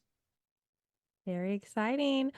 Well, Brian, that is a wrap on our fascinating conversation. I could really go on and on and on about this topic with you and everything 80s and 90s. How I would love to pick your brain on you being a fly in the wall with Millionaire Matchmaker. Maybe a different time, Brian, but Oh, totally. Patty's a complete nut. Okay, and I don't care. I'll say that. Here's the deal. I'll say this publicly. She's a nut, but she's also brilliant. I mean, I love Patty. And the funny thing about her, I'll say this one thing before I go, is like the thing is what she would do is like we'd have calls with her, and she kind of would like creative calls, and she's very creative. She's a very smart woman. I mean, I actually I like Patty a lot, and she's always entertaining. But it's like the thing is, she would kind of come up with like 10 ideas that she'd be completely hot and like yelling and just, but the thing is 8 out of the 10 ideas she was right. She had every right to be complaining and yelling about this, and then there'd be those 2 ideas that are just completely bonkers. Like it's kind of like, and it just